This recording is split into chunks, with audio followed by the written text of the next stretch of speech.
Akashvani Devikulam spice FM.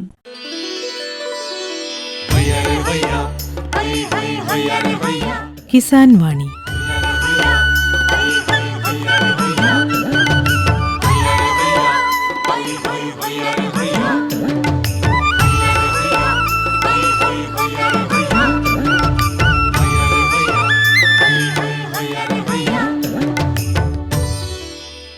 എല്ലാ ശ്രോതാക്കൾക്കും കിസാൻ വാണിയിലേക്ക് സ്വാഗതം.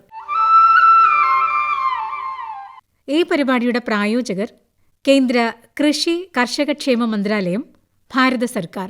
हर जोखिम से निकल कर फसल आए, सुरक्षित हो जाए,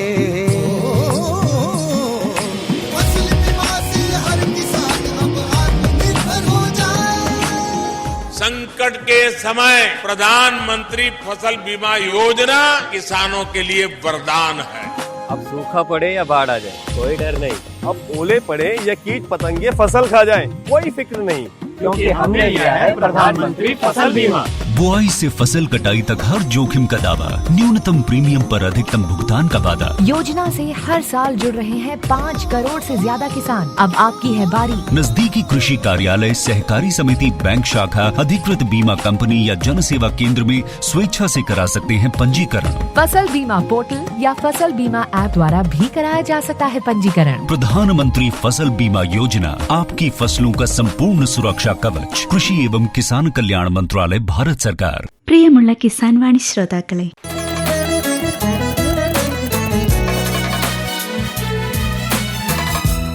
ഏലം കൃഷിയിൽ സജീവമായി ശ്രദ്ധിക്കുന്ന പള്ളിവാസൽ പഞ്ചായത്തിലെ ശംഖുപടിയിലെ പൊതുപ്രവർത്തകനായ ശ്രീ ടോജൻ അഗസ്റ്റിൻ തന്റെ കാർഷിക അനുഭവങ്ങൾ പങ്കുവയ്ക്കുകയാണ് ഇന്നത്തെ കിസാൻ വാണിയിൽ.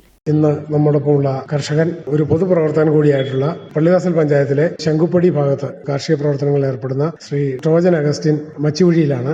അദ്ദേഹം കൃഷിയിൽ മാത്രം ശ്രദ്ധിച്ച് മുന്നോട്ട് പോകുന്ന ഒരു യുവ കർഷകനാണ്. അദ്ദേഹത്തിന്റെ കാർഷിക പ്രവർത്തനങ്ങൾ, അതുപോലെ പൊതുപ്രവർത്തനങ്ങൾ തുടങ്ങിയ കാര്യങ്ങളൊക്കെ എന്തൊക്കെയാണെന്ന് നമുക്ക് ചോദിച്ചറിയാം. നമസ്കാരം. നമസ്കാരം. ടോജൻ ഇവിടെ ജനിച്ചു വളർന്ന ആളാണോ? ഞാൻ ഇവിടെ ജനിച്ചു വളർന്നത്, ഞാൻ മുരിക്കാശ്ശേരിയിലാണ് ജനിച്ചു വളർന്നത്.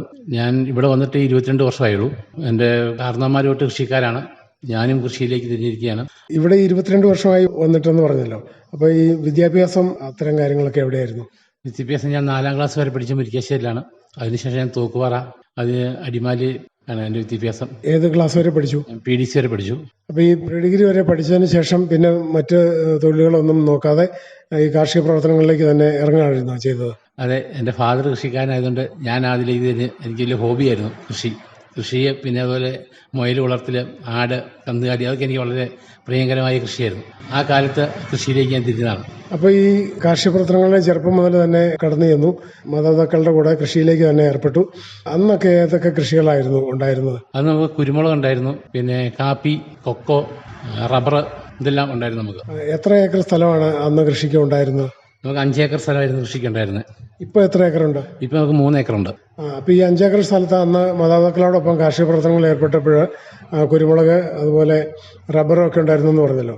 ഇപ്പോൾ ആ കൃഷികൾ തന്നെയാണോ ഉള്ളത്, അതോ വേറെ എന്തെങ്കിലും കൃഷികളാണോ? ആ കൃഷി നമ്മൾ കുരുമുളക്, അതുപോലെ കൃഷിയെല്ലാം, റബ്ബറെല്ലാം നമ്മൾ ഉപേക്ഷിച്ചു. ഇപ്പോൾ ഏലം മാത്രമാണ് നമുക്ക് കൃഷിയുള്ളൂ.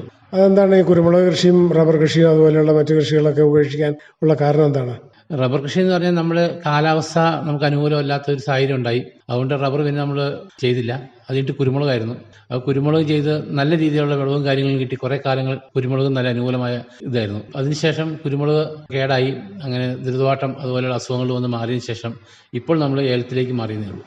അപ്പം റബ്ബറും കുരുമുളകും മറ്റു കൃഷികളും എല്ലാം ഒരുപക്ഷെ വെള്ളത്തകർച്ച, അതുപോലെ അവയ്ക്ക് ബാധിച്ച കേട്, അങ്ങനെയുള്ള കാര്യങ്ങൾ കൊണ്ടാണ് അവയിൽ നിന്ന് മാറി ഏലം കൃഷിയിലേക്ക് മാറിയത്. മുഴുവൻ ഈ 3 ഏക്കർ സ്ഥലത്ത് ഏലം തന്നെയാണോ കൃഷി ചെയ്യുന്നത്? അതെ, 3 ഏക്കർ സ്ഥലത്ത് ഏലം തന്നെയാണ് കൃഷി. അത് എങ്ങനെയാണ് ഈ ഏലത്തിന്റെ കൃഷി രീതികളൊന്ന് പറയാമോ? എത്തരം ഏലം ആണ് കൃഷി ചെയ്തിരിക്കുന്നത്? അതിന്റെ തുടക്കം മുതൽ അത് നടുന്ന കാര്യങ്ങളൊക്കെ ഒന്ന് പറയാമോ? എനിക്ക് പല ടൈപ്പുള്ള ഏലമുണ്ട്. ഞാൻ ഒരു ഇനം തന്നെ പരീക്ഷിക്കാറില്ല. എല്ലാ ഇനം ഏലങ്ങളും ഞാൻ മാറി മാറി കൃഷി ചെയ്യും. അതുപോലെ നല്ല രീതിയിൽ കുഴിയെടുത്ത് മണ്ണിളക്കി അതിൽ ജൂൺ മാസത്തോടു കൂടി ഞാൻ തട്ട കുറച്ച് വയ്ക്കുകയാണ് ചെയ്യുന്നത്. ആ തട്ട കുറച്ച് വെച്ച് അതിൽ നിന്ന് സംഗതി ആദ്യം ജൈവവളങ്ങളും രാസവളങ്ങളും കൊടുക്കാറുണ്ട്. പിന്നെ എല്ലാം ഒരു 40 ദിവസം കൂടുമ്പോൾ മരുന്നടിക്കാറുണ്ട്. അതാണ് ഏലത്തിന് നമ്മൾ കൊടുക്കുന്ന കെയർ.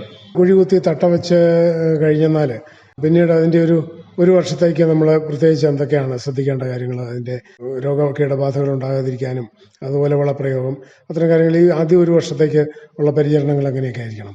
ആദ്യം ഒരു വർഷത്തേക്ക് നമ്മൾ ഇതിൻ്റെ ചോട്ടിൽ വെള്ളം കെട്ടി നിൽക്കാണ്ട് പരമാവധി ശ്രദ്ധിക്കണം. കഴിഞ്ഞാൽ അഴുകിപ്പോവും, അഴുക്കൽ ചെയ്യൽ അങ്ങനെയുള്ള സംഭവം ഉണ്ടായിട്ടിരിക്കാൻ. പിന്നെ കണ്ടമാനം ചാണകം ഒക്കെ എന്ന് പറഞ്ഞാൽ ഇത് ചോട്ടിലിടാണ്ട് ഇച്ചിരി അകത്തി മാറ്റിയിട്ട് കൊടുക്കുക. അതുപോലെ കമ്പോസ്റ്റ് വളങ്ങൾ, അതാണ് ഏറ്റവും കൂടുതലായിട്ട് നമ്മൾ ചെയ്യേണ്ടത്. ഏലത്തിൻ്റെ വളം അതാണ്. പിന്നെ രാസവളം എന്ന് പറഞ്ഞു കഴിഞ്ഞാൽ ചിമ്പടിക്കാനൊക്കെ ആയിട്ട് ചെറിയ രീതിയിലുള്ള വളങ്ങളൊക്കെ നമുക്ക് കൊടുക്കാം. അതും കൊടുത്തതിന് ശേഷം പിന്നെ നമ്മൾ മരുന്നടിയാണ് ഇതിൻ്റെ അകത്ത് നമ്മൾ മെയിനായിട്ട് ശ്രദ്ധിക്കേണ്ടത്. മരുന്നടിച്ച് തൈച്ചെടി പിടിച്ച് കിട്ടി കഴിഞ്ഞ് കഴിഞ്ഞാൽ പിന്നെ പോകത്തില്ല. പിന്നെ നമ്മൾ നടുമ്പോൾ ഏറ്റവും നല്ല തട്ട പറിച്ച് വയ്ക്കാനായിട്ട് ശ്രമിക്കുക. ആദ്യം ഒരു വർഷം നമ്മൾ മരുന്ന് തളിക്കൊക്കെ ഏകദേശം എത്ര മാസം കൂടുമ്പോൾ ഈ ആദ്യത്തെ നമ്മൾ ഇത് തട്ട നട്ടതിന് ശേഷം തുടക്കകാലങ്ങളിൽ എത്ര മാസം അല്ലെങ്കിൽ എത്ര ദിവസം ഇടവിട്ട് മരുന്ന് തളിക്കേണ്ടി വരാറുണ്ട്? നമ്മൾ മൊത്തം ശരിക്കും 40 ദിവസം 45 ദിവസത്തിനുള്ളിൽ മരുന്നടിച്ചിരിക്കും. എത്ര നാളാകുമ്പോഴത്തേക്ക് ഇത് നമുക്ക് ആദായമായി തുടങ്ങും? ശരിക്കും ഒരു 18 മാസം കൊണ്ട് നമുക്ക് ആദായമായി തുടങ്ങും. പല ഇനം ഏലം കൃഷി ചെയ്യുന്നുണ്ടെന്ന് പറഞ്ഞല്ലോ. പ്രധാനമായിട്ട് അവ ഏതൊക്കെ ഇനങ്ങളാണെന്നൊന്ന് പറയാമോ? കൊടുവള്ളിയുണ്ട്, കുത്തുമൈസൂറുണ്ട്, ബൾക്കയുണ്ട്, ഞർലാനിയുണ്ട്, വെള്ള ഞർലാനിയുണ്ട്, പാൽക്കൊടിയനുണ്ട്, തിരുതാളിയുണ്ട്. അങ്ങനെ എല്ലാ ഒരുമാതിരിപ്പെട്ട ഐറ്റംസ്. പിന്നെ ഏതാനും ചില ചോടുകളും നാടൻ ചെടികളും നമ്മുടെ പറമ്പിലുണ്ട്. അപ്പോൾ ഇതിങ്ങനെ ഇടകലർത്തിയാണോ കൃഷി ചെയ്തിരിക്കുന്നത്, അതോ ഈ ഓരോന്നിനും ഓരോ ഭാഗം തിരിച്ചാണോ? അങ്ങനെയൊന്നുമില്ല, മിക്സഡായിട്ട് തന്നെയാണ്. പല സ്ഥലങ്ങളിലും ഇങ്ങനെ മാറി മാറി അത് നമ്മൾ പരീക്ഷിക്കും. അങ്ങനെ വരുമ്പോൾ നമുക്ക് ഇതിന്റെ പാരാഗണം നടന്നു കഴിയുമ്പോൾ ഇനം മാറി വരാറുണ്ടോ? ഇതിന്റെ കായൊക്കെ സ്വാഭാവികമായിട്ട് ഇനം മാറും. കായിൽ വലിപ്പ വ്യത്യാസങ്ങളുണ്ടാകും. അത് പല ഇനം മിക്സ് ചെയ്തുണ്ടാക്കി കഴിയുമ്പോൾ നമുക്ക് കിട്ടുന്ന കായ എന്ന് പറഞ്ഞാൽ വെറൈറ്റി കായകളായിരിക്കും. നല്ല ഗുണമായിട്ടാണോ തോന്നിയിട്ടുള്ളത്? ഗുണമായിട്ട് എനിക്ക് പാൽക്കൊടി ഇപ്പം നല്ല ഒരു ഇതായിട്ട് എനിക്ക് തോന്നുന്നത്. കാരണം എന്താണെന്ന് വെച്ച് കഴിഞ്ഞാൽ ഞാൻ ഒരു 8-9 വർഷമായ ചോട് വരെ ഇപ്പോഴും നല്ല രീതിയിൽ കായ്ക്കുന്നുണ്ട്. അത് കേട് കുറവാണ്. അതുപോലെ ഈ പുഴു കുത്ത് പിന്നെ ചുഴലി ശല്യങ്ങളൊന്നുമില്ല. രോഗപ്രതിരോധ ശേഷി കൂടുതലുണ്ട്. മറ്റേ ഞർലാനി എഴുത്തിപ്പെട്ട ചെടികൾക്കെന്ന് പറഞ്ഞാൽ മരുന്ന് കറക്റ്റായിട്ട് അടിച്ചില്ലെങ്കിൽ അത് കുത്തം വീഴുകയും തണ്ടുവരപ്പൻ കയറി നശിപ്പിക്കുകയും ചെയ്യും. ഇനി നമുക്ക് ഇതിന്റെ ഈ ഒരുക്കലൊക്കെ വേണ്ടി വരുമല്ലോ. ഏലം ഒരുക്കി നിർത്തുക, ഉണങ്ങിയ കൈകൾ പറിച്ച് കളയുക, അങ്ങനെയുള്ള കാര്യങ്ങളൊക്കെ എങ്ങനെയാണ് ചെയ്യാറുള്ളത്? ഏലം ഒരുക്കി മരുന്ന് അടിച്ച് നിർത്തിയ സമയമാണ്. ഒരു വർഷത്തിൽ 2-3 പ്രാവശ്യം ഏലം ഒരുക്കും. ഒരുക്കിയ സംഗതി നമ്മൾ അതിന് മരുന്ന് അടിച്ച് ക്ലിയർ ചെയ്തുകൊണ്ട് പോകും. കാട് തെളിക്കുക, അതിൻ്റെ അകത്ത് പള്ളകളൊക്കെ ഉണ്ടാകും, അതെല്ലാം പറിച്ച് നമ്മൾ കൂട്ടും. അത് തന്നെ നമ്മൾ കമ്പോസ്റ്റായിട്ട് അതിൻ്റെ അകത്ത് തന്നെ അവിക്കും. ഒരു വർഷത്തിൽ ഏകദേശം 3 തവണയോളം ഇത് ഒരുക്കി ക്ലിയറാക്കി നിർത്തും അല്ലേ? പിന്നെ ഇതിന്റെ ചുവട്ടിൽ പുതയിടുന്ന കാര്യങ്ങളൊക്കെ എങ്ങനെയാണ്? ചുവട്ടിൽ പുതയിടുന്നത് നമ്മൾ ഒക്ടോബർ മാസം ആകുമ്പോഴത്തേക്കും നമ്മൾ ഇതിന് ചെറിയ രീതിയിലുള്ള രാസവളം കൊടുത്ത് അതിനുശേഷം നമ്മൾ മണ്ണിട്ട് പിന്നെ വരുന്ന ചപ്പിചവറുകളെല്ലാം കൂടെ കൂട്ടി ഇതിന് ചുവട്ടിൽ തട കൂട്ടിയെടുത്തേ ഉള്ളൂ. ഈ എല്ലാ വർഷവും ഈ മണ്ണ് കൂട്ടി കൊടുക്കാറുണ്ടല്ലേ? 2 വർഷത്തിലൊരിക്കലും മണ്ണിടാറുള്ളൂ. അതെന്തുകൊണ്ടാണ് 2 വർഷത്തിലൊരിക്കൽ മണ്ണിട്ട് കൊടുക്കാവുള്ളൂ എന്ന് പറയാൻ കാരണം? ഏലത്തിന്റെ വേര് ശരിക്കും പറഞ്ഞ് മുകളിൽ കൂടെ തന്നെ നിൽക്കണമെന്നാണ് പറയുന്നത്. ഒത്തിരി അടിയിലേക്ക് പോയി കഴിഞ്ഞാൽ വളം വലിക്കാൻ പറ്റില്ല. അപ്പോൾ ഏലത്തിന്റെ വേര് ഒറ്റവേരായിട്ട് വരുന്നു. അപ്പം വേര് മൂടുന്ന രീതിയിൽ മണ്ണ് നിന്നാൽ മതിയെന്നാണ് ശാസ്ത്രീയമായിട്ട് എല്ലാവരും പറയുന്നത്. ഇനി നമുക്കിത് നട്ട് കഴിഞ്ഞാൽ ഏകദേശം എത്ര നാൾ കഴിയുമ്പോഴത്തേക്കും ആദായം ലഭിച്ചു തുടങ്ങും? നമുക്കൊരു 18 മാസം കഴിയുമ്പോൾ തൊട്ട് ആദായം എടുക്കാൻ തുടങ്ങാം ചെറിയ രീതിയിൽ. ശരിക്കും 3-ാമത്തെ വർഷമാണ് നല്ല കാര്യം. നന്നായിട്ട് ആദായം ലഭിക്കണേ 3 വർഷം മുതൽ. അത് ഏകദേശം എത്ര വർഷം വരെ കിട്ടും? അത് നമ്മൾ ഏലം പണിയുന്ന പോലെ ഇരിക്കും. അതിൻ്റെ അകത്ത് നമ്മൾ വളവും മരുന്നും കൊടുത്ത് നമ്മൾ സംരക്ഷിക്കുന്ന പോലെ ഇരിക്കും ഒരു ഏലത്തിന്റെ ആദായം. ഒരു വർഷം ശകലം കുറഞ്ഞാലും പിറ്റേ വർഷം അത് കൂടി കിട്ടും. അങ്ങനെ ഇപ്പം എൻ്റെ പറമ്പിൽ നിൽക്കുന്ന 12 വർഷം പഴക്കമുള്ള ഏലച്ചെടികളുണ്ട്. റീപ്ലാന്റ് ഒന്നും ചെയ്യേണ്ടി വരുന്നില്ല അല്ലേ? ഇല്ല, റീപ്ലാന്റ് ചെയ്യാത്ത ചെടി നിൽപ്പുണ്ട്. അതെങ്ങനെയാണ് അങ്ങനെ ചെടി റീപ്ലാന്റ് ചെയ്യാതെ അങ്ങനെ നിൽക്കാൻ കാരണം? റീപ്ലാന്റ് ചെയ്യേണ്ടതെന്ന് പറഞ്ഞാൽ നമ്മൾ മുള്ളുകൊണ്ട് സംഗതി ശരിക്കും മണ്ണിളക്കി അതിന്റെ വേരോട്ടം ഉണ്ടായി കഴിഞ്ഞാൽ ചിമ്പടിക്കാൻ ഉള്ളൊരു വളമുണ്ട്. ആ വളം നമ്മൾ കലക്കി ഒഴിക്കുകയോ അല്ലെങ്കിൽ ചോട്ടിലിട്ട് കൊടുക്കുക, നല്ല മഴക്കാലത്ത് ഇട്ട് കൊടുക്കുകയും ചെയ്ത് കഴിഞ്ഞാൽ ചിമ്പടിച്ചും ചരവടിച്ചും കയറി പോകുന്നു.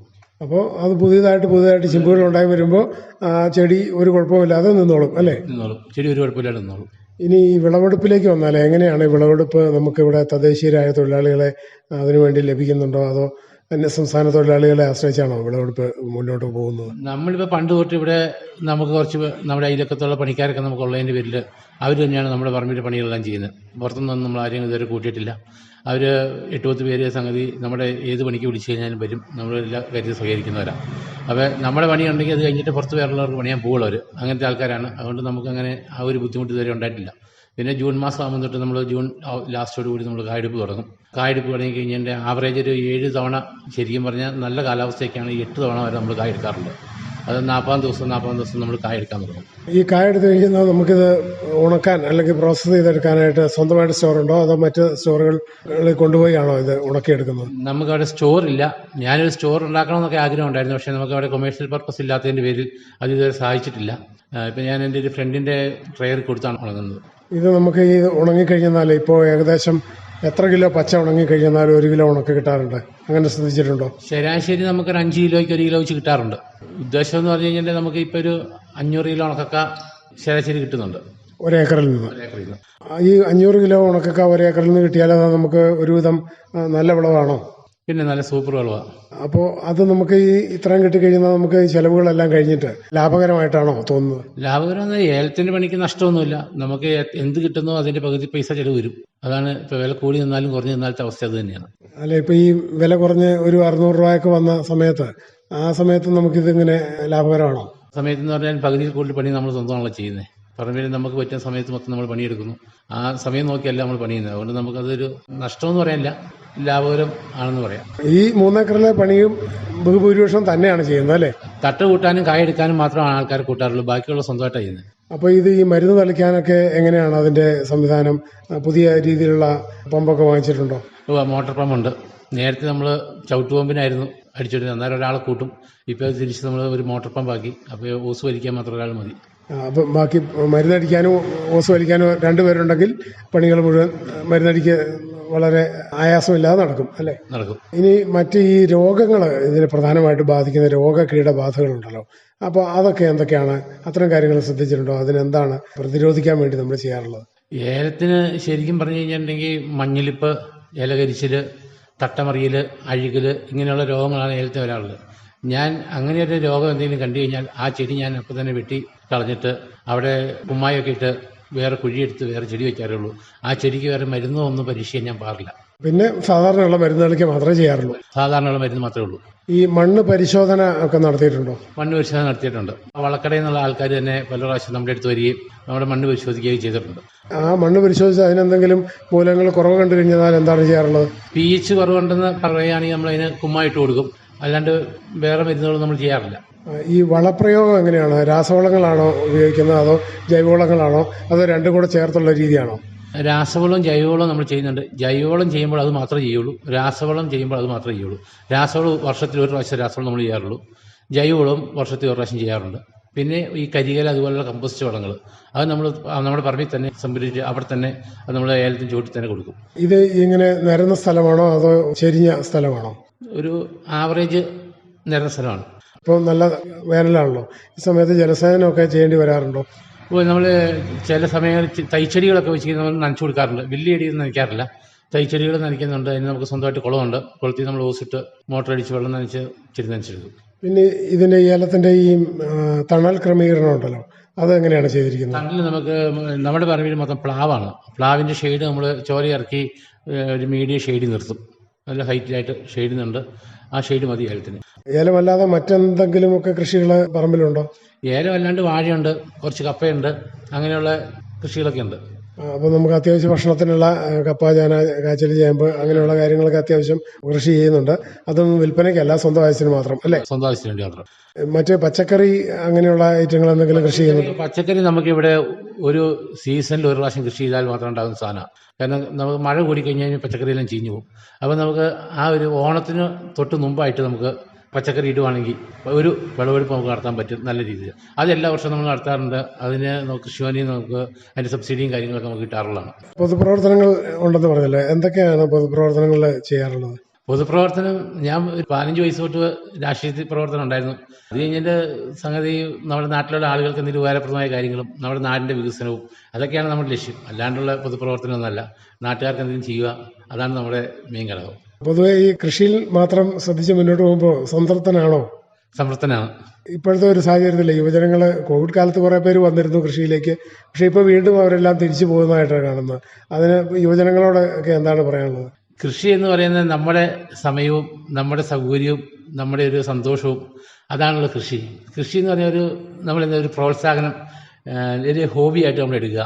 എന്ത് സാധനമാണെങ്കിലും ഇപ്പോൾ നമ്മളൊരു കന്നാലി വളർത്തലാണെങ്കിലും എന്ത് ചെയ്ത് കഴിഞ്ഞാൽ അതൊരു ഹോബി ആകുവാണെങ്കിൽ അതിൻ്റെ അകത്ത് വേറെ ഒന്നും പേടിക്കില്ല. നമുക്കെല്ലാവർക്കും നേട്ടമുള്ള സംഭവമാണ്. നമ്മുടെ നാട്ടിൽ തന്നെ ഇഷ്ടംപോലെ തൊഴിലുകളുണ്ട്. ഈ തൊഴിലുകളെല്ലാം നമ്മൾ ചെയ്ത് മുന്നോട്ട് പോകണമെന്നാണ് ചെറുപ്പക്കാർ നമുക്ക് പറയാനുള്ളത്. ഈ കന്നുകാലി അതുപോലെ ആട് അത്തരം എന്തെങ്കിലും വളർത്തലുണ്ടോ? കന്നുകാലി ആട് ഉണ്ടായിരുന്നു. ഈ കഴിഞ്ഞ വർഷം കൊണ്ടത് നിർത്തി. കാരണം ഏലമല്ല, പിന്നെ മൊത്തം നമ്മുടെ ചുറ്റുവട്ടം പുല്ലുകൾ ഇല്ലാണ്ട് വന്നതിൻ്റെ പേരിൽ എല്ലാം നിർത്തുകയാണ് ചെയ്തത്. വീട്ടിലാർക്കുണ്ട്? വീട്ടിൽ അമ്മയുണ്ട്, ഭാര്യ, 2 കുട്ടികൾ. കുട്ടികൾ എന്ത് ചെയ്യുന്നു? കുട്ടി മൂത്തയാൾ 8 പഠിക്കുന്നു, ഇളയാൾ 3 പഠിക്കുന്നു. അപ്പോൾ വളരെ സന്തോഷകരമായിട്ട് മുന്നോട്ട് പോകുന്നു അല്ലേ? മുന്നോട്ട് പോകുന്നു. എന്തായാലും ഒത്തിരി സന്തോഷം. ഇത്തരം കാര്യങ്ങൾ ശ്രോതാക്കൾക്ക് വേണ്ടി പങ്കുവച്ചതിന് നന്ദി. തോക്കുപാറയ്ക്കടുത്ത് ശംഖുപ്പടിയിലെ ഏലം കർഷകനായ ശ്രീ ടോജൻ അഗസ്റ്റിനുമായി ഇതുവരെ സംസാരിച്ചത് ജോഷി തോമസ്. പ്രധാനമന്ത്രി കിസാൻ സമ്മാൻ നിധി ഈ പദ്ധതിയിൻ കീഴിൽ 2 ഹെക്ടർ വരെ കൈവശ ഭൂമിയുള്ള കർഷക കുടുംബത്തിന് 6000 രൂപ പ്രതിവർഷം നൽകുന്നതായിരിക്കും. അർഹരായ കർഷകർക്ക് 2000 രൂപ വീതം 3 തവണകളായി നേരിട്ട് അവരുടെ അക്കൗണ്ടിൽ നിക്ഷേപിക്കുന്നതായിരിക്കും. ഈ ചെറുകിട നാമമാത്ര കർഷക കുടുംബങ്ങളെ സംസ്ഥാന സർക്കാർ തെരഞ്ഞെടുത്തുകൊണ്ടിരിക്കുകയാണ്. ഈ പദ്ധതിയുടെ മുഴുവൻ ചെലവും ഭാരത സർക്കാരാണ് വഹിക്കുന്നത്. പ്രധാനമന്ത്രി കിസാൻ സമ്മാൻ നിധി കർഷകരുടെ കൃഷിപരമായ പുതിയ അഭിമാനം. കൃഷി കർഷക ക്ഷേമ മന്ത്രാലയം, ഭാരത സർക്കാരിൽ നിന്ന് ജനതാൽപര്യാർത്ഥം. 2023 ചെറുധാന്യങ്ങളുടെ അന്താരാഷ്ട്ര വർഷം. അന്താരാഷ്ട്ര ചെറുധാന്യ വർഷാചരണത്തിന്റെ ഭാഗമായി ഇന്ന് ഈ പരിപാടിയിൽ കേരള കാർഷിക സർവകലാശാലയിലെ associate professor doctor Aneena ER തയ്യാറാക്കിയ ലേഖനം കേൾക്കാം. ചെറുധാന്യങ്ങൾ അതിജീവനത്തിനും ആരോഗ്യത്തിനും. അനേകം ആരോഗ്യ ഗുണങ്ങളെ ഉള്ളിലൊളിപ്പിച്ച പോഷകഖനികളാണ് നാം അധികം ഗൗനിക്കാതെ പോയ ചെറുധാന്യങ്ങൾ. ഭാരതത്തിന്റെ കാർഷിക ചരിത്രത്തിൽ ചെറുധാന്യങ്ങൾക്ക് മഹനീയമായ സ്ഥാനമാണ് ഉണ്ടായിരുന്നത്. അരിയും ഗോതമ്പും കൃഷി ചെയ്യുന്നതിന് എത്രയോ മുമ്പ് തന്നെ ചെറുധാന്യങ്ങൾ കൃഷി ചെയ്യുകയും ഉപയോഗിക്കുകയും ചെയ്തിരുന്നു. ഭാരതീയരുടെ ഭക്ഷ്യസംസ്കാരത്തിൽ ചെറുധാന്യങ്ങളായ ചോളം, തിന, കമ്പ്, റാഗി, ചാമ തുടങ്ങിയവ കൊണ്ടുള്ള നിരവധി വിഭവങ്ങൾ ഉണ്ടായിരുന്നു. ഭക്ഷ്യക്ഷാമവും പട്ടിണി മരണങ്ങളും പോഷക ദാരിദ്ര്യവുമെല്ലാം നടമാടിയിരുന്ന കാലഘട്ടം ഇന്നത്തെ തലമുറയ്ക്ക് പഴങ്കഥയായി തോന്നാം. അരിയുടെയും ഗോതമ്പിന്റെയും ലഭ്യത വളരെ വിരളമായിരുന്ന ആ കാലഘട്ടത്തിൽ ദരിദ്രരുടെ മുഖ്യ ആഹാരം ചെറുധാന്യങ്ങളായിരുന്നു. ഒരു നേരം പോലും ഭക്ഷണമില്ലാതെ ഉറങ്ങേണ്ടി വരുന്ന ദരിദ്രരുടെ ഊർജാവശ്യകത അടിയന്തരമായി പരിഹരിക്കുന്നതിനുള്ള തീവ്ര ശ്രമമായിട്ടാണ് ഹരിത വിപ്ലവം വിഭാവനം ചെയ്തത്. ഇത് അരിയും ഗോതമ്പും വൻതോതിൽ ഉൽപ്പാദിപ്പിക്കപ്പെടുന്നതിനുള്ള ചാലകശക്തിയായി മാറി. ഹരിത വിപ്ലവത്തിന് ശേഷം തദ്ദേശീയ ഭക്ഷണത്തിന്റെ തിരഞ്ഞെടുപ്പിലും ഉപയോഗത്തിലും സാവധാനത്തിനുള്ള ഒരു പരിവർത്തനം നടന്നിട്ടുണ്ട്. ഇന്ത്യയിലെ ചെറുധാന്യങ്ങളെ പ്രധാനമായും 2ആയി തിരിക്കാം. ചോളം, ബജ്ര, റാഗി എന്നിവയടങ്ങുന്ന മുഖ്യ ചെറുധാന്യങ്ങളും ചാമ, തിന, വരക്, പനിവരക്, കുതിരവാലി തുടങ്ങിയവ ഉൾപ്പെടുന്ന ലഘുധാന്യങ്ങളും ഇവയെ കൂടാതെ സ്യൂഡോ സീരിയലുകൾ എന്ന വിഭാഗത്തിൽപ്പെടുന്ന ബക്വീറ്റ്, ധാന്യചീര, ക്വിനോവ, ചിയ തുടങ്ങിയ ധാന്യങ്ങളുമുണ്ട്. അനുപമമായ പോഷക ഘടകങ്ങളുടെ സാന്നിധ്യമാണ് ചെറുധാന്യങ്ങളെ ന്യൂട്രി സീരിയൽസ് എന്ന് വിളിക്കാൻ കാരണം. ചെറുധാന്യങ്ങളിലെ അന്നജത്തിന്റെ ഘടനയിലുള്ള വ്യത്യാസമാണ് എടുത്തുപറയേണ്ട പ്രധാന സവിശേഷത. ചെറുധാന്യങ്ങളിലെ അന്നജം എളുപ്പത്തിൽ ഗ്ലൂക്കോസ് തന്മാത്രകളായി മാറുന്നില്ല. അരി, ഗോതമ്പ് എന്നിവയുമായി താരതമ്യം ചെയ്യുമ്പോൾ പ്രോട്ടീൻ കൂടുതലായി അടങ്ങിയിട്ടുള്ളത് ചെറുധാന്യങ്ങളിലാണ്. പനിവരക്, കുതിരവാലി, കമ്പ് എന്നിവ അരിയിലുള്ളതിനേക്കാൾ പ്രോട്ടീൻ അടങ്ങിയിരിക്കുന്ന ധാന്യങ്ങളാണ്. സങ്കീർണമായ അന്നജ ഘടനയാണ് ചെറുധാന്യങ്ങളിലെ അന്നജത്തിനുള്ളത്. അതിനാൽ രക്തത്തിലെ ഗ്ലൂക്കോസ് പെട്ടെന്ന് ഉയരുന്നില്ല. ഇത് പ്രമേഹ രോഗികൾക്കും അമിതവണ്ണമുള്ളവർക്കും ഏറെ പ്രയോജനകരമാണ്. ദഹനത്തെ പ്രതിരോധിക്കുന്ന അന്നജ ഘടകങ്ങൾ പെട്ടെന്ന് വിശക്കാത്ത അവസ്ഥയുണ്ടാക്കുന്നുണ്ട്. ഇത് പ്രമേഹ രോഗികൾക്ക് ഏറെ ഗുണം ചെയ്യും.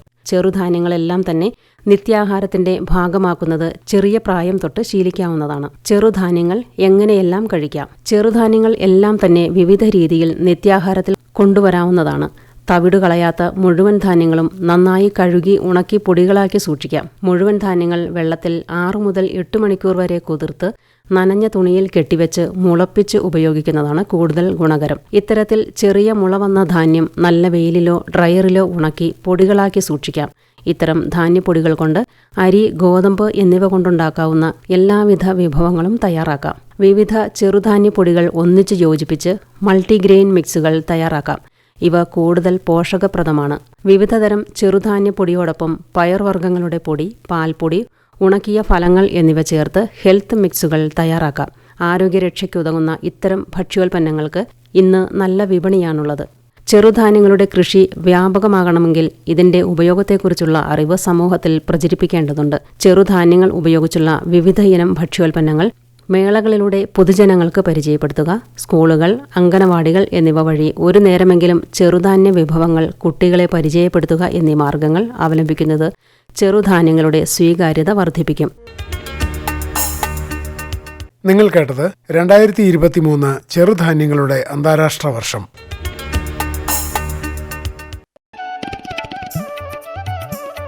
ചെറുധാന്യങ്ങളുടെ അന്താരാഷ്ട്ര വർഷം 2023.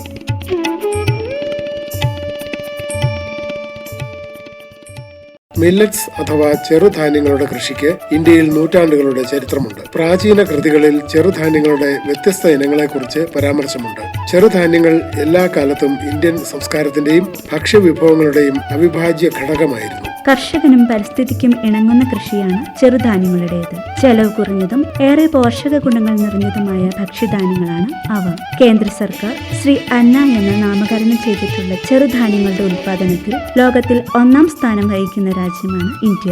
അവയുടെ ഉൽപാദനത്തിലൂടെയും കയറ്റുമതിയിലൂടെയും ലോകത്തിന്റെ തീൻമേശയിലേക്ക് നമ്മൾ പോഷകപ്രദമായ ഭക്ഷണം എത്തിക്കുന്നു. ബഹുമാനപ്പെട്ട പ്രധാനമന്ത്രി ശ്രീ നരേന്ദ്രമോദിയുടെ മികവുറ്റ നേതൃത്വത്തിൽ ഇന്ത്യ ഗവൺമെന്റ് നടത്തിയ ശ്രമങ്ങളുടെ ഫലമായി 2023 ചെറുധാന്യങ്ങളുടെ അന്താരാഷ്ട്ര വർഷമായി ഐക്യരാഷ്ട്രസഭ പ്രഖ്യാപിച്ചു. വെള്ളത്തിന്റെ ഉപയോഗം കുറഞ്ഞതും പോഷകപ്രദവുമായ ചെറുധാന്യങ്ങളുടെ ഉത്പാദനം ആഗോളതലത്തിൽ പ്രോത്സാഹിപ്പിക്കുക എന്നതാണ് ഈ വർഷാചരണത്തിന്റെ ലക്ഷ്യം. ചെറുധാന്യങ്ങളുടെ ഉപഭോഗം വർദ്ധിപ്പിക്കുക, ലോകത്ത് പോഷകാഹാര സുരക്ഷ ഉറപ്പാക്കുക, അന്താരാഷ്ട്ര വിപണിയിൽ അവയുടെ പ്രാമുഖ്യം ഉയർത്തിക്കാട്ടുക, ഇവയും ഈ അന്താരാഷ്ട്ര വർഷാചരണത്തിന്റെ ലക്ഷ്യങ്ങളാണ്. വ്യത്യസ്ത ഇനം ചെറുധാന്യങ്ങളുടെ വിളഭൂമിയാണ് ഇന്ത്യ. സൂപ്പർ ഫുഡ് എന്ന് വിളിപ്പേരുള്ള ഈ ധാന്യങ്ങൾ കാൽസ്യം, ഇരുമ്പ്, സിങ്ക്, ഫോസ്ഫറസ്, മഗ്നീഷ്യം, പൊട്ടാസ്യം മുതലായ ജീവൽ പ്രധാനമായ മൂലകങ്ങളുടെ അക്ഷയ ഖനികളുമാണ്. ഹൈദരാബാദിലെ ഇന്ത്യൻ ഇൻസ്റ്റിറ്റ്യൂട്ട് ഓഫ് മില്ലറ്റ്സ് റിസർച്ചിനെ ചെറുധാന്യങ്ങളുടെ ഗവേഷണ രംഗത്തെ മികവിന്റെ കേന്ദ്രമായി ഭാരത സർക്കാർ പ്രഖ്യാപിച്ചിട്ടുണ്ട്.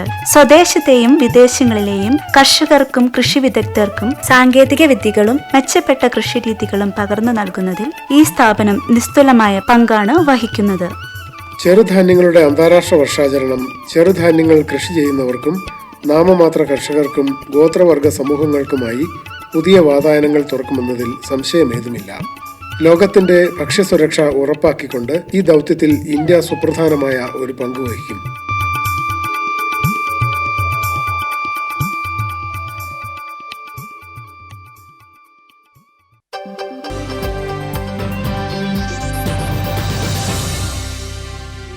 खाद्यान्न संकट के गहराने की आशंका ने दुनिया भर के देशों की चिंता को बढ़ा दिया है।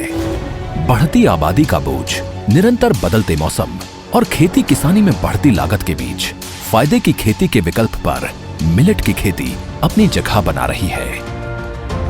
श्री अन्न यानी मिलेट्स की खेती कोई नई नहीं है। आजादी के 1 दशक बाद तक देश की बड़ी आबादी मिलेट खाद्यान्न पर ही निर्भर थी, लेकिन हरित क्रांति की आंधी से गेहूं और चावल के उत्पादन ने सारे रिकॉर्ड तोड़ दिए, लेकिन मिलेट का रकबा धीरे धीरे कम होता चला गया। बीते 1 दशक से एक बार फिर मिलेट ने खेतों को हरा भरा किया है। हम पहले क्या है देसी बाजरे की खेती करते थे, उसमें हमारे को 100 से 110 दिन का फसल में तैयार होने में टाइम लगता था। फिर हमने अभी 6-7 साल से हाइब्रिड बाजरे की खेती करना शुरू किया। उसमें क्या है हमारे को 75 से 80 दिन का समय लगता है और अच्छी उपज तैयार होती है और इसकी मार्केट में वैल्यू भी बढ़िया मिलती है। इसलिए हमने इसका खेती का रकबा ज़्यादा बढ़ा दिया।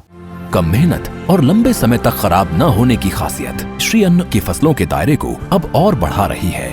इसके अलावा पूरी दुनिया में एक बड़ी आबादी के खान पान की शैली में भी बदलाव आया है और मिलेट ने थाली में अपनी ज्यादा जगह बनाई है, जिसकी एक बड़ी वजह मिलेट की पोषक गुणवत्ता को भी माना जा रहा है। मिलेट की मांग बढ़ाने के लिए अब माननीय प्रधानमंत्री जी की पहल पर संयुक्त राष्ट्र ने 2023 को इंटरनेशनल ईयर ऑफ मिलेट्स मनाने का फैसला किया है। पूरी दुनिया में मिलेट को भारत और अफ्रीका की फसल कहा जाता है, क्योंकि इन दोनों ही जगहों में प्राचीन काल से ही मिलेट की खेती हो रही है।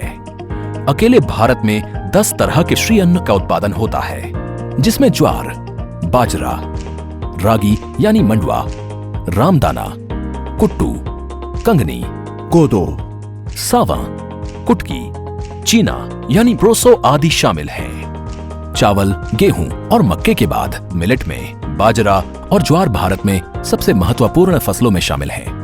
यही वजह है कि भारत मिलेट का एक प्रमुख उत्पादक है। खास बात यह है कि भारत की हिस्सेदारी एशिया के उत्पादन में 80% और वैश्विक उत्पादन में 20% की है। फिलहाल भारत में मिलेट की औसत उपज 1268 किलो प्रति हेक्टेयर है, जो वैश्विक औसत उपज 1211 किलो प्रति हेक्टेयर से अधिक है। मिलेट्स जैसे रागी, ज्वार, बाजरा, कोडो, जोंगोरा, बार्ली, कोटकी, इन जैसे अनाज की पैदावार बढ़े, लोग अपने भोजन में इन्हें शामिल करें, इस और प्रयास बढ़ाए जा रहे हैं। मैं आज FAO को विशेष धन्यवाद देता हूं कि उसने वर्ष 2023 को इंटरनेशनल ईयर ऑफ मिलेट्स घोषित करके भारत के प्रस्ताव को पूरा समर्थन दिया है। हमारे देश में उगाई जाने वाली प्रमुख श्री अन्न फसलें और उनके उत्पादन की हिस्सेदारी प्रतिशत को देखें तो पर्ल मिलेट यानी बाजरे की हिस्सेदारी 61% है, ज्वार की हिस्सेदारी 27% और फिंगर मिलेट यानी रागी की हिस्सेदारी 10% है। भारत का राजस्थान प्रदेश मिलेट उत्पादन में सबसे आगे है। राजस्थान के बाद महाराष्ट्र, कर्नाटक, उत्तर प्रदेश और मध्य प्रदेश का नंबर आता है। बाजरा के उत्पादन में भी राजस्थान सबसे पहले नंबर पर है। वहीं ज्वार के उत्पादन में महाराष्ट्र सबसे आगे है।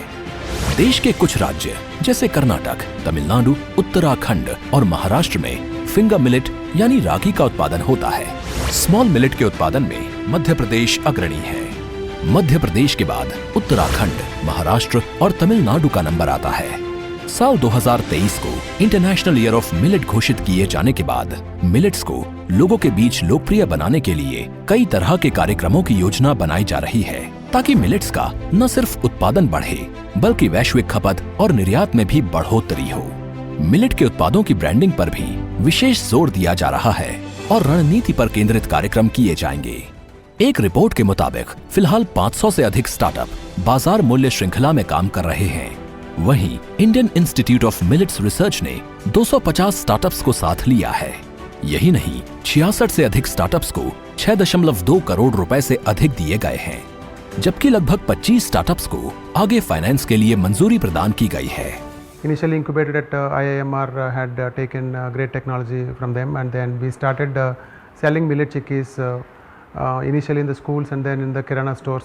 So we right now sell about roughly 20 lakh millet chikkis per day.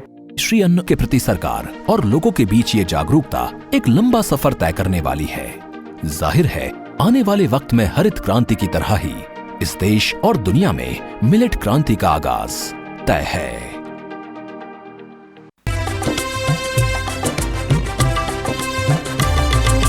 സഹകരണത്തിൻ ബലത്തിൽ വികാസത്തിനു ചുവടു വയ്ക്കാം. ജനപങ്കാളിത്തകരുത്തുമായി മുന്നോട്ടെന്നും നീങ്ങുക നാം. ജനകോടിയിൽ ഈ വിപ്ലവം ഉണർത്തിയല്ലോ വിശ്വാസം. നാം ഒത്തുചേർന്ന വികാസത്തിനെ പതാക പറത്തിടാം. സഹകരണം നമ്മുടെ വികാസത്തിൻ പ്രതീകം. പുതുയുഗത്തിൽ സഹകരണം കൃഷി മന്ത്രാലയം, ഭാരത സർക്കാരിൽ നിന്ന് ജനതാൽപര്യാർത്ഥം. ഈ പരിപാടിയുടെ പ്രായോജകർ കേന്ദ്ര കൃഷി കർഷകക്ഷേമ മന്ത്രാലയം, ഭാരത സർക്കാർ. എല്ലാ കിസാൻ വാണി ശ്രോതാക്കൾക്കും കൂപ്പുകൈ.